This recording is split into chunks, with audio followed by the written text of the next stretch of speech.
Hey everyone, if you've ever felt completely overwhelmed by just the sheer noise of your own mind, well, you're definitely in the right place. Welcome to This Explainer. Today, we're unpacking a really brilliant, structured toolkit for finding inner peace. It's derived from the book 12 Steps to a Good Life. We're going to explore a highly systematic, super accessible method to ground yourself. And the best part? It is completely free of rigid dogma. So it all starts with a question we literally all face. How do you actually find peace when the world around you feels entirely unmanageable? You know that feeling, right? It's this tension that just kind of sits under the surface of almost everything we do. It's like a persistent hum of discontent that we usually try to ignore or, let's be honest, just try to outrun. Okay, here's our roadmap for today. First, we'll look at the perennial struggle. Then, cultivating inner focus. After that, we'll dive deep into the ACTS framework, specifically adoration and confession, followed by thanksgiving and supplication. And finally, we'll wrap up with a life of serenity. Let's kick things off with Section 1, the perennial struggle and life's unmanageability. Now, we aren't just talking about having a bad day or, going through a tough week at work. The author highlights this deep, lifelong conflict shaping our actions. It's perfectly captured by Henry David Thoreau's famous quote, "The mass of men lead lives of quiet desperation." And think about that for a second. This quiet desperation isn't some disease we need to cure. It is an inescapable tension between our desires and our fears.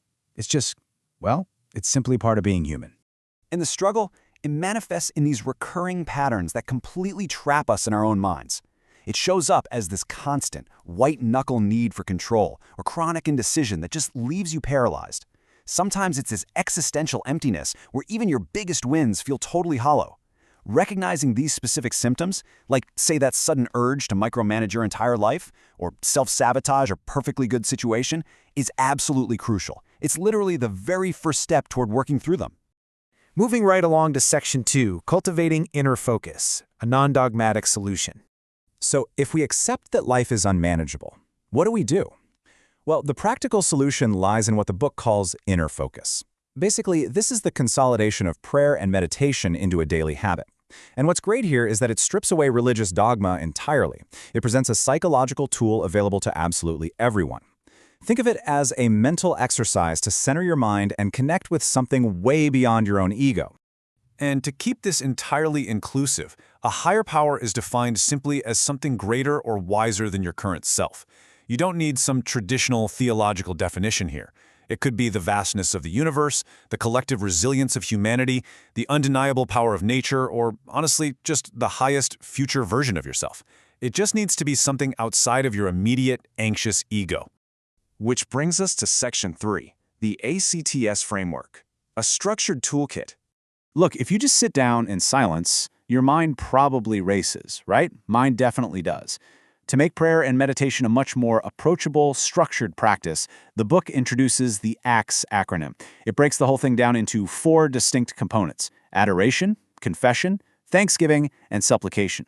By actually following these 4 steps sequentially, you give your mind a track to run on. It turns vague frustration into an incredibly powerful, focused exercise. Let's break those down. Section 4, adoration and confession, looking inward and upward. The A stands for adoration. And no, this isn't about blind worship. It's actually a scientifically backed way to cultivate awe. Choosing to really notice the beauty and vastness of creation, whether that's an entire galaxy or just a remarkably complex ecosystem right in your backyard, literally shifts our brain chemistry toward joy and openness. It reminds you that you are part of something massive, and that instantly shrinks the size of your daily anxieties. Then, once you've looked outward, the C brings you right back down to earth, confession. Now, this is an act of deep psychological courage. It's where you honestly admit mistakes and break the isolation of shame. Actually, let's be clear, it's not about wallowing in guilt. It's about rigorous honesty. By admitting your wrongdoings, you stop hiding, you confront self-deception head-on, and you open the door to genuine integrity.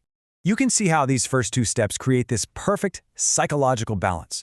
You look upward in awe to realize just how vast the universe is, and then you look inward with deep honesty to take responsibility for your own small piece of it. It's a seriously grounding combination. Okay, Section 5, thanksgiving and supplication. Outward gratitude and inner needs. The T stands for thanksgiving. Here's the thing. Our brains are biologically hardwired to look for threats. That's the perennial struggle in action right there.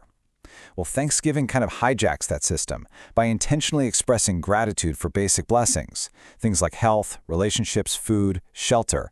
You are forcing your brain to acknowledge that you're safe and supported right now in this present moment. Finally, the S stands for supplication. And the absolute key distinction here is that you are asking for non-material help, not external fixes. So you aren't asking for a sudden promotion, a bunch of money, or for your boss to magically change. No way.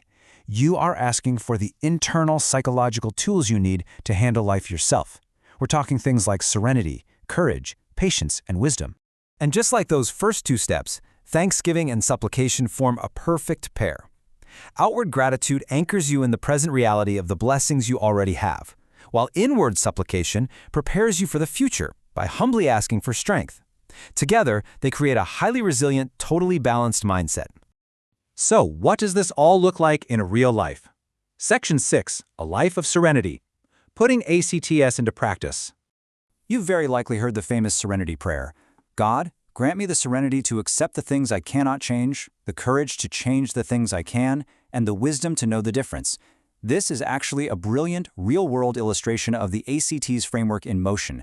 It perfectly embodies that supplication step we just talked about. It acts as this elegant, focused request for internal transformation rather than external fixes. And the payoff is huge. By practicing ACTS daily, the source material promises profound, scientifically supported benefits that directly combat that perennial struggle. Engaging in this structured inner focus leads to reduced anxiety, emotional balance, and way deeper resilience. When you stop fighting reality and start checking your ego, you naturally experience increased focus and a much profound connection to the world around you. So, I want to leave you with this thought today. If the mass of men lead lives of quiet desperation, the ACTS framework is a practical ladder right out of the dark. So, how will you practice your own presence today? Will you pause to find a moment of awe, maybe rigorously admit a mistake, or express some deep gratitude for what you already have? The tools are right there, waiting for you. Thanks for joining me on this explainer, and I seriously challenge you to start your own inner focus practice today. See what happens.